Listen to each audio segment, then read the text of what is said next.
우리 지난 시간까지 이제 이스라엘 백성들이 이제 애굽에서 출애굽하게 되는 이야기를 배웠습니다. 이제 10가지 재앙을 통해서 이제 바로의 손아귀에서 출애굽한 이스라엘 백성들은 이제 하나님이 약속하신 가나안 땅으로 향하게 됩니다. 이제 출애굽 이후에, 그러니까 출애굽은 뭡니까? 그러니까 바로의 그 노예된 생활, 종된 생활로부터의 구원이죠. 그래서 출애굽 이후에 가나안 땅을 향해서 광야를 지나가는 이제 여정은 우리 구원 이후에 하나님 나라를 향해 가는 우리 신자들의 삶을 상징적으로 잘 나타내주고 있고요. 그래서 실제 우리 신앙생활에 대한 풍성한 영적인 교훈들을 가르쳐주고 있습니다. 그래서 오늘 말씀을 통해서 우리가 천국을 향해 가는 우리 인생의 길을 어떻게 할 것인가 또 배우는 시간 되기를 기도합니다. 자, 17절, 18절을 읽어보겠습니다. 17, 18절. 시작.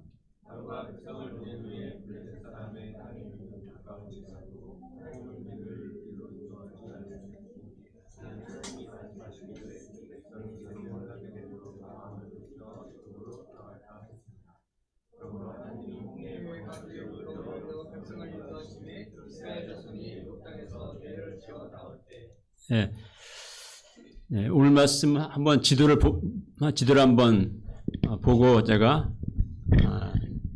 잠깐 설명을 하고 이제 시작을 하겠습니다. 오늘 말씀 배경이니까 이제 여기가 이집트잖아요. 나일강은 이제 밑에서 위로 흐릅니다. 그래서 이스라엘 백성들이 이 국경 지역인 고센 땅에서 살았어요. 출애굽하고 이제 가나안 땅을 향해 가는데 빠른 길이 뭡니까? 여기 이제 블레셋 사람의 길, 땅의 길, 지중해를 따라서 쭉 가는 길이 빠른 길이죠. 혼자 열심히 걸어가면 한 며칠이면 가고 여러 시간도 한 2주일이면 갈 수 있는 그렇게 멀지는 않은 거리입니다. 근데 여기 지금 지도가 복잡하잖아요. 정확한 출애굽 루트가 어딘지는 학자에 따라서 몇 가지 의견들이 있어요. 의견들이. 그래서 가장 이제 일반적인 가장 좀 받아들여지는 이제 의견은 고센에 출발해가지고 이제 이윌리 밑으로 가고 여기 양숲이 이제 홍해가 갈대 바다라는 뜻인데 붉은 바다 홍해가 여기인지 말 정확치 않아요. 일단 이제 여기 있는 큰 호수마다 연결되어 있는 여기를 건넜을 것으로 많이 추정을 하는데 하여튼 여기를 건너서 이제 원래 이렇게 가야 빠르지만은 이렇게 돌이켜서 밑으로 해서 건너서 이제 쭉 가서 시내산이 여기 있는 것으로 가장 시내산의 위치도 몇 가지 의견이 있는데 여기가 가장 전통적인 의견이고 이렇게 해서 이제 쭉 가게 되는 것입니다. 가데스 바네아 가나안 땅 이런 대충 상황을 한번 아시고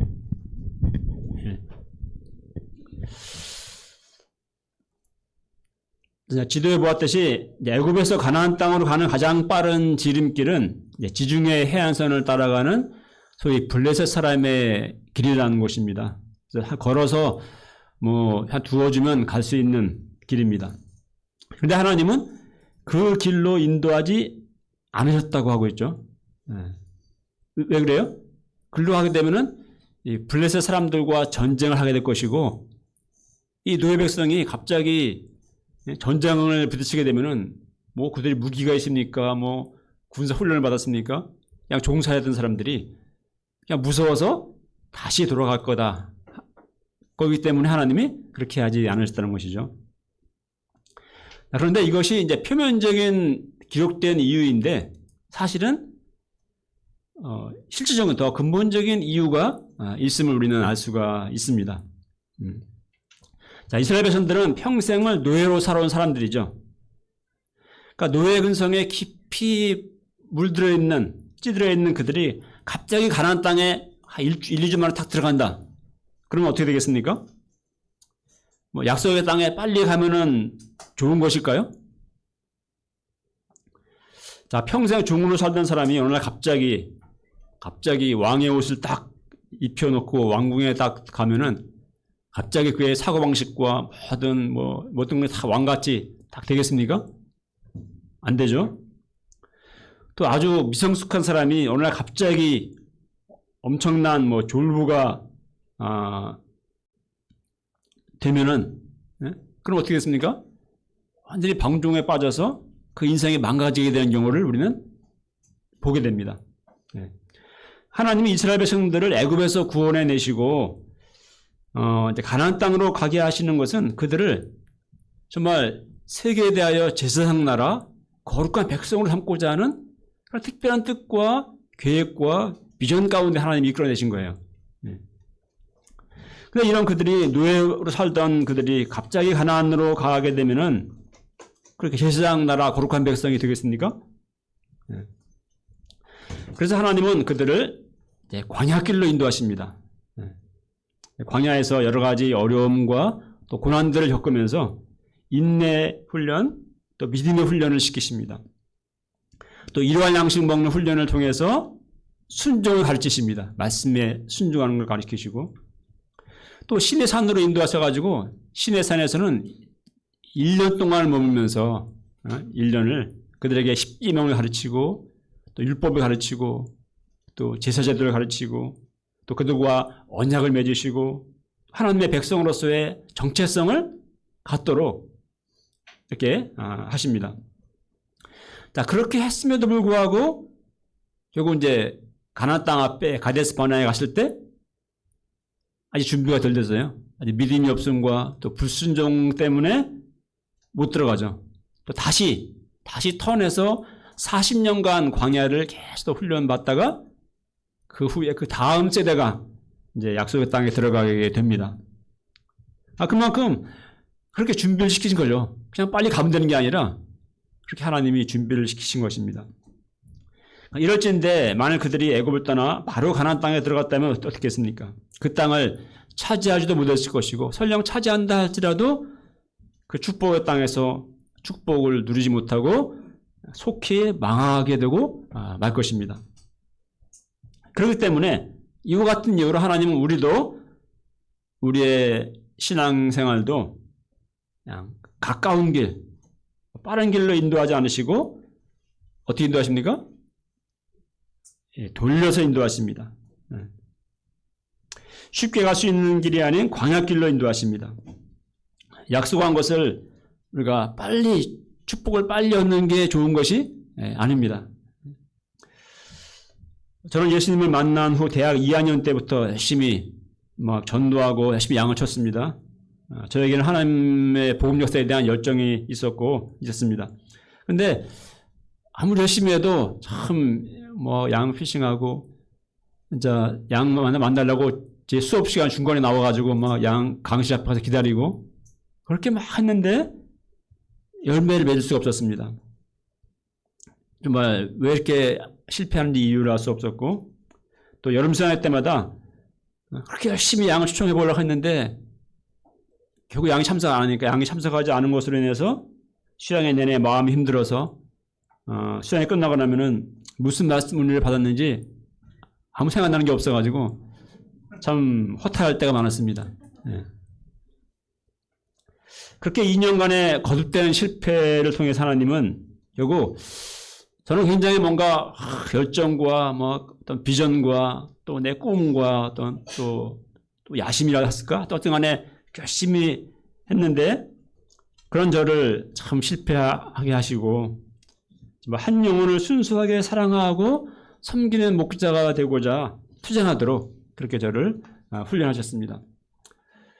또 이제 하도 안 되니까 그래 내가 그냥 평생 내가 한 영혼만 구원할 수 있다면은 그걸로 족하다. 그러면 좀 내 목자 생활 하나 앞에서 열매 있는 것이다. 이렇게 생각하는 그렇게 소원한 자가 되도록 겸손 훈련을 시키셨습니다. 저희 삶을 돌이켜볼 때 하나님은 내가 원했던 길이 아닌 다른 길로 인도하신 적이 많았습니다. 내가 이러한 일을 겪게 되리라고는 전혀 상상하지 못했던 일들을 또 당하게 하셨습니다. 열심히 막 기도했건만 오히려 내가 기도한 거와 정반대로 되는 것을 많이 경험하였고, 그때는 마음이 힘들고 도대체 하나님이 나를 정말 인도하시는 것인가, 내 기도를 정말 들으시는 것인가, 불신이 찾아오기도 했습니다. 그러나 결국 지나고 나면은 나니 그 모든 것 가운데 하나님의 뜻이 있었음을, 하나님이 당신의 주권과 또 선하신 뜻과 섭리 가운데 또 인도하셨다는 것을 깨닫게 되었습니다. 하나님이 왜 나를 이렇게 인도하시는지 알 수 없을 때가 있습니다. 이렇게 빨리 갈 수 있는데, 빨리 가면 좋겠는데 왜 이렇게 먼 길을 돌아가게 하시는지, 쉽고 편한 길이 있는데 왜 이렇게 고생스러운 길로 인도하시는지 이해가 안 되고 영접이 되지가 않습니다. 그러나 하나님은, 우리는 하나님의 인도하심을 믿어야 합니다. 로마서 8장 28절은 말씀합니다. 읽어보죠. 시작. 우리가 알거니와 하나님을 사랑하는 자 곧 그의 뜻대로 부르심을 입은 자들에게는 모든 것이 합력하여 선을 이루느니라. 네. 하나님 안에서 고난에는 뜻이 있습니다. 이 고난을 겪게 하시는 것에는 하나님의 뜻과 계획이 있습니다. 지금은 알지 못하지만, 이해되지 않지만 또 알게 될 때가 옵니다. 혹은 어쩌면 평생 이해하지 못할 수도 있습니다. 그럼 언제 이해하게 될까요? 주님 앞에 서게 될 때 우리는 알게 될 것입니다. 주님이 나에게 또 설명해 주실 것입니다. 지금은 다 이해하지 못하지만 주님을 신뢰함으로 인내하면서 또 나아가는 것이 믿음입니다. 그러므로 하나님께서 당신의 선하신 뜻과 계획대로 나를 인도하고 계신다는 것을 믿고 이 믿음으로 우리가 광야의 인생길을 걸어가야 하겠습니다. 21, 2절을 보겠습니다.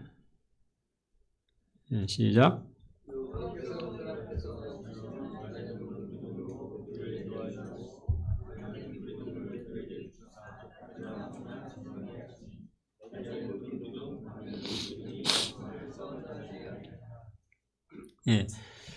이스라엘 백성들이 광야길을 구체적으로 어떻게 진행했는지를 말씀해주고 있죠. 하나님께서 낮에는 구름 기둥으로, 밤에는 불 기둥으로 그들을 앞서서 인도하셨고, 그들은 그 인도하심을 따라갔습니다. 광야는 정말 길을 잃기 쉬운 것이죠.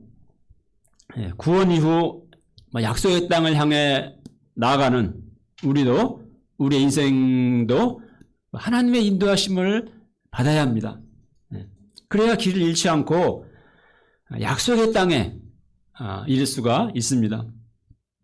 그냥 세상 사람들이 좋다고 하는 길, 또 많은 사람들이 다 가는 길, 또 내가 보기에 저리로 가면 좋겠다, 내가 돈을 벌겠다, 이런 길이 아니라 하나님이 인도하심을 따라서 우리는 가야 합니다. 잠언 14장 12절에 말씀합니다.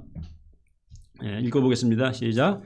어떤 길은 사람의 보기에는 바르나 필경은 사망의 길이니라. 오늘 하나님께서 우리를 인도하시는 구름기둥, 불기둥은 주님의 말씀과 또 진리의 성령입니다. 시편 119편 105절은 이렇게 말씀합니다. 주의 말씀은 내 발의 등이요 내 길의 빛이니이다. 또 예수님 요한복음에서 말씀했습니다. 진리의 성령이 오시면 그가 너희를 모든 진리 가운데로 인도하실 것이요. 자, 우리가 왜 성경 말씀을 배워야 하죠? 우리 매주 일대 공부하고 우리 일원 양식도 먹으라고 또 성경 읽기 하고, 우리가 왜 말씀을 읽어야 합니까? 그러니까 주님의 말씀이 때마다 우리가 인생길을 갈 때, 인생길은 광야와 같아요. 이제 어디로 가야 할지 수많은 길들이 있는데 어떤 길은 아까 잠언 말씀처럼 사람 보기에는 바르지만 결국은 필경은 죽음의 길이다. 너무나 많습니다. 예. 주님 말씀이 때마다 우리가 인생에서 어느 길로 가야 하는지, 내가 무엇을 선택해야 하는지, 또 내가 또 무엇이 가장 중요한 가치인지, 또 무엇을 추구한 삶을 살아야 하는지를 우리에게 알게 하시고 또 깨우쳐 주시기 때문입니다. 말씀을 듣지 않을 때, 말씀이 없을 때 우리 눈은 어두워집니다. 그래서 분별력을 잃어버립니다. 그래서 근시가 되어서, 근시안적이 되어서 우리 양들은 굉장히 근시거든요. 고도근시. 양들처럼 눈앞에 있는 것들만 이렇게 욕심 쫓아가다가 길을 잃게 되고 마는 것입니다. 이스라엘이 구름기둥과 불기둥의 인도함을 받아 광야길을 갔듯이 우리는 주님의 하나님의 말씀과 또 성령의 인도하심을 받아 이 광야의 인생길을 걸어가야 하겠습니다. 길이요 진리요 생명이신 예수님, 또 우리의 선한 목자가 되시는 예수님을 따라가야 하겠습니다. 그때 우리는 이 광야 같은 세상에서 길을 잃지 않고 또 실족하지 않고 우리 인생의 목적지인 하나님 나라로, 하나님 아버지 집으로 하나님께서 인도해 주실 것입니다. 이스라엘은 그렇게 하나님의 인도하심을 따라서 광야길을 갔습니다. 자, 그런데 14장 1, 2절을 보십시오. 한번 읽어보겠습니다. 1, 2절 시작.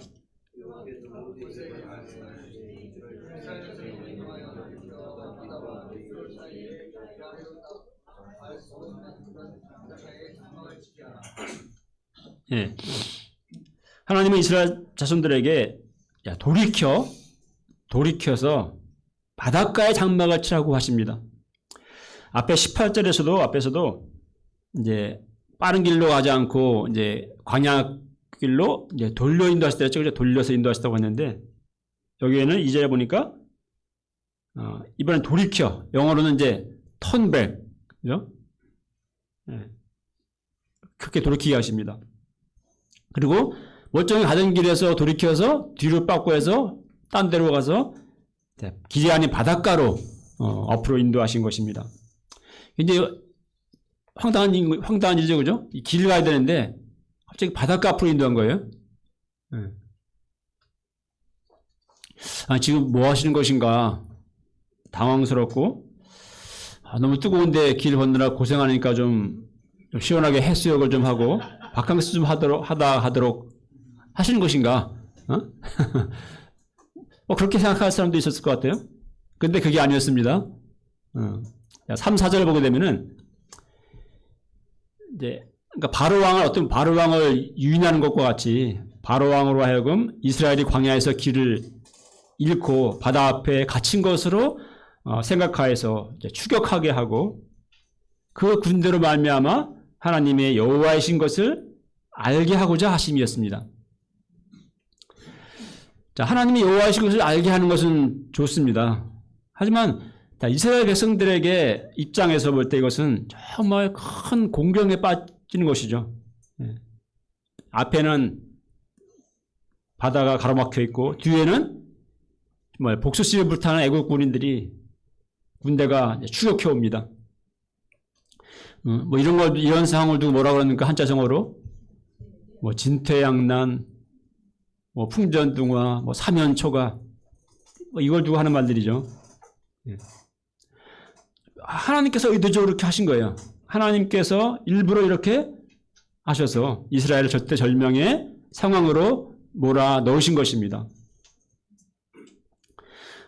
자, 여기서 우리가 뭘 배웁니까? 하나님은 때로 우리를 이처럼 코너로 또 위기 가운데로 몰아 넣으십니다. 그걸 통해서 하나님의 영광을 나타내시고 또 전능하신 하나님을 만나게 하십니다. 우리 삶에 위기가 없다면은 그냥 평탄하기만 하는 인생이라면, 삶이라면은 우리가 하나님의 영광을 보게 될 일이 있을까요? 그저 평안한 삶이라면은 하나님의 능력을 이렇게 체험할 일이 별로 없을 것입니다. 우리 신앙은 단지 지식적으로 아는 신앙, 또 막연히 아는 하나님일 것입니다. 그러나 우리 인생에 고난과 어려움이 닥칠 때 정말 내 힘으로 어찌할 수 없는 한계 앞에서 우리는 하나님께 정말 부르짖게 되죠. 뭐 편안하고 잘 될 때는 하나님께 부르짖게 안 됩니다. 뭐 기도해도 잠이 오지 뭐 간절하게 가슴에서 막 기도가 나오지 않아요. 근데 정말 절박하게 되면 어떻습니까? 뭐 잠이 오지 않죠. 그냥 막 가슴에서 막 기도가 막 터져 나오죠. 뭐 부르짖음이. 이렇게 하나님께 부르짖게 되고 그때 하나님은 구원의 하나님으로 우리를 만나주시고 하나님의 영광을 보게 하십니다. 우리 요한복음 11장에 보면은 우리 나사로가 병으로 죽어갈 때 동생 마르다 자매는 예수님께 빨리 와달라고 이렇게 전가를 급히 보냅니다. 그런데 주님은 그 소식을 듣고는 일부러 원래 가려고 하셨는데 그 소식을 듣고는 일부러 며칠을 더 지체하십니다. 그래서 나사로가 이제 죽고 무덤에 갇히고 사흘되어 시체가 썩어갈 때 그때서야 예수님이 도착하십니다. 그러니까 얼마나 주님이 원망스럽고 야속했겠습니까? 그러나 주님은 원망하는 마르다에게 이렇게 말씀하십니다. 어떻게 말씀하세요? 내가 믿으면 하나님의 영광을 보리라. 이렇게 말씀하십니다. 내가 믿으면 하나님의 영광을 보리라. 그리고 무덤에 있는 죽은 나사로를 향해서 나사로야 나오라 이렇게 명하심으로 그 죽은 나사로가 걸어 나오게 하심으로 주님이 부활이요 생명이신 주님이신 것을 그 영광을 나타내셨습니다. 그것이 아니었다면 부활이요 생명이신 예수님의 영광을 나타나지가 않죠.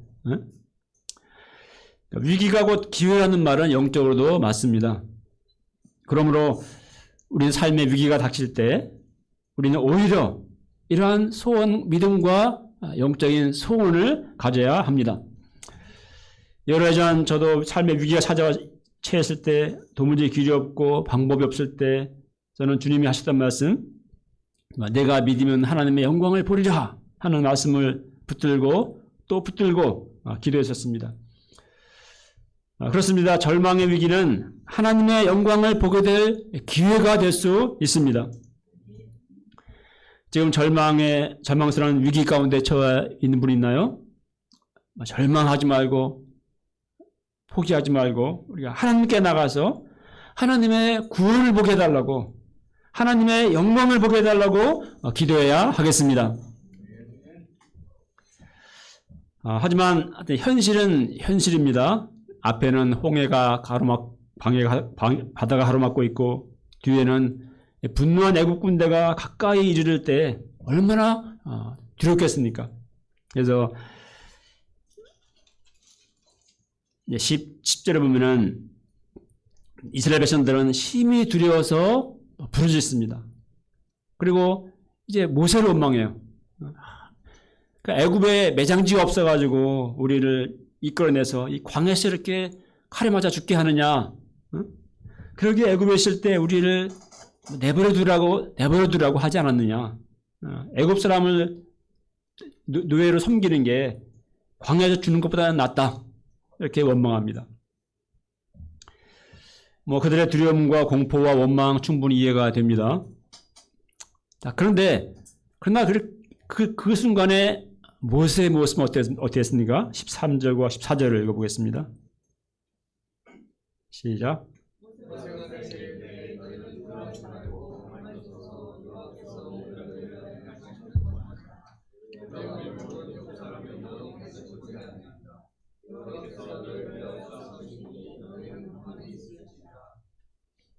예. 자, 처한 상황은 똑같습니다. 그러나 모세는 여기서 모세가 두려워하는 모습이 아니죠. 두려워하지 않습니다. 왜 그래요? 믿음이 있기 때문에. 자, 현실적으로는 사실 구원의 방법은 보이지 않습니다. 도무지 길은 없어 보입니다.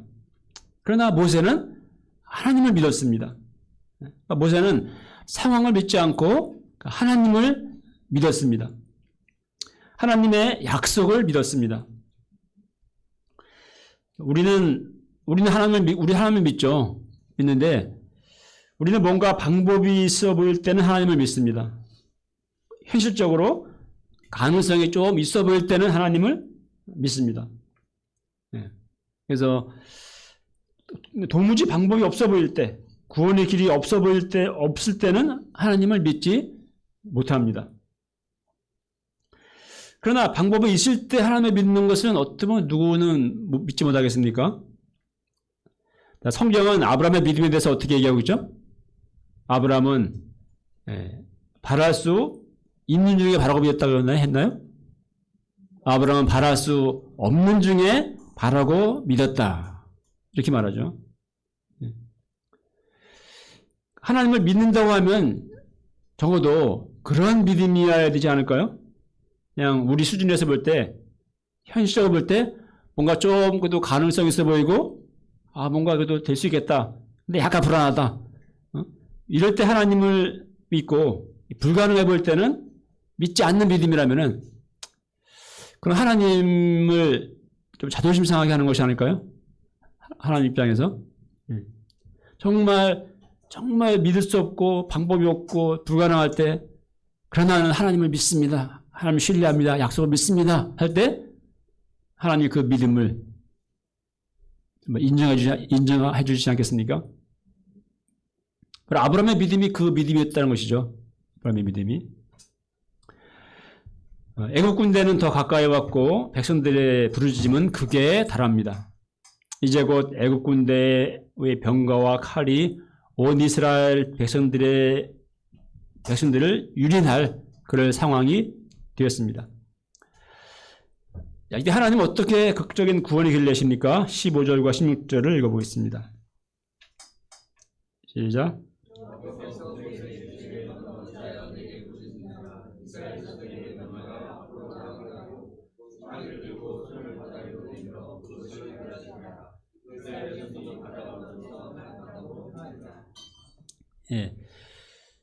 참 하나님 모세에게 이때 보니까 어찌 내게 부르짖느냐. 그러니까 모세도 부르짖고 있었어요. 모세는 하나님을 믿었지만은 일단은 지금 이제 막 바로 뒤에 한 500m 앞에 지금 막 애군대 오고 있는데 모세도 애가 타죠, 그죠? 모세도 자기 또 지도자인데 막 하나님께 부르짖습니다. 하나님이 그에게 백성들을 바다로 나가게 하라. 바다를 향해 가라고 명하는 거예요. 믿음으로. 그리고 바닷물에 갈라질 걸 믿고 바닷물을 갈라지게 하라고 명하십니다. 그리고는 이제 이스라엘 진압에 있던 구름 기둥을 뒤로 옮겨셔서 이제 애국 군대와 이스라엘 진 사이를 가로막아서 가까이 못하게 막아주시고 애국 군인들을 어둠 속에 갇혀 있게 하십니다. 자, 21절과 22절 읽겠습니다. 시작.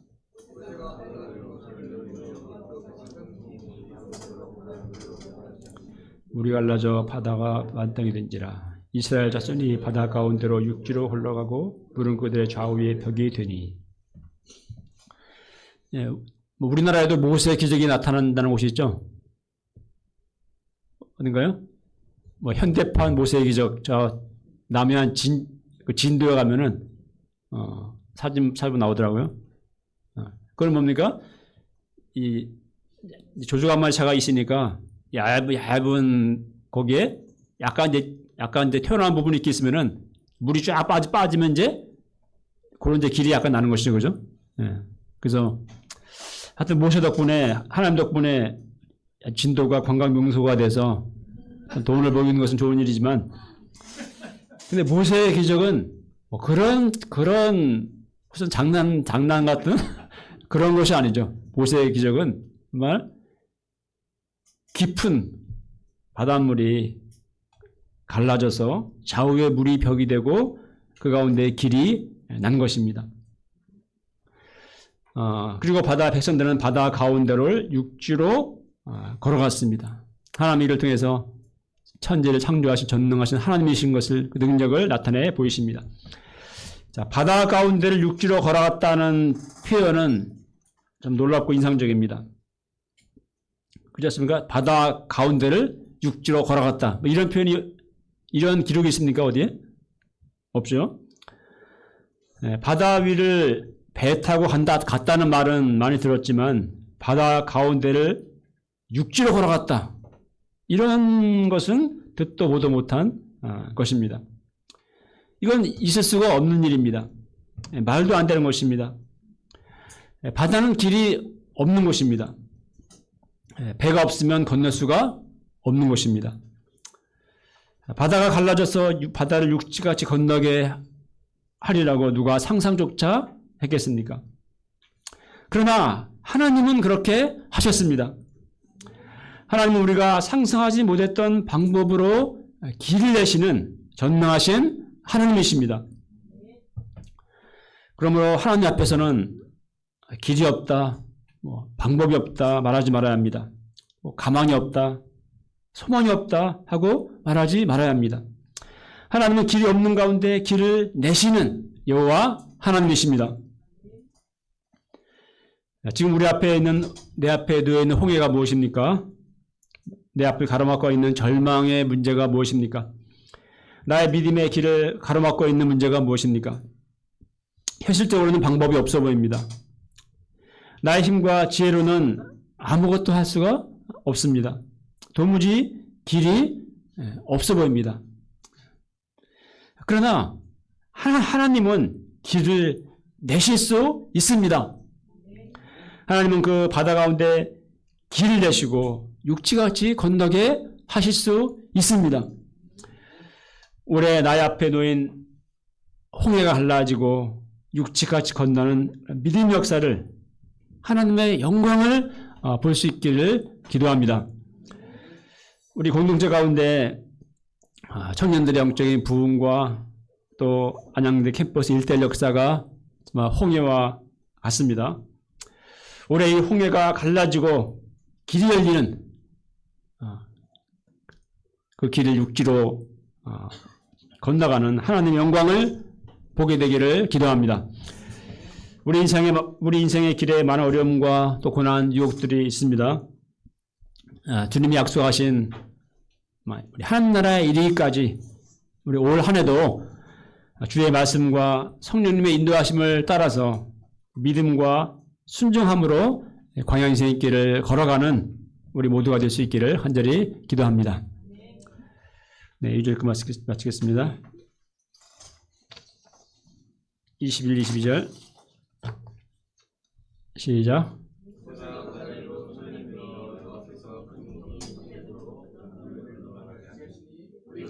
바다가 마른 땅이 되니라.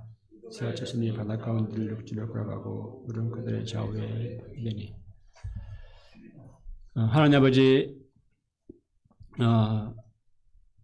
참 이스라엘 백성들을 구름기둥, 불기둥 인도하셨던 것처럼 주님은 우리를 주의 말씀과 성령으로 인도하십니다. 우리가 때마다 진리의 말씀과 성령의 인도하심을 받아서 우리 인생길을 가게 도와주시고, 때로 우리 앞에 여러 가지 어려움과 또 홍해와 같은 바다를 만나지만 우리가 하나님의 믿음으로 홍해를 육지같이 건너서 하나님이 인도하시는 영원한 주님의 나라에 이르는 그런 우리의 삶이 될 수 있도록 인도하여 주시옵소서. 예수님의 이름으로 기도합니다. 아멘.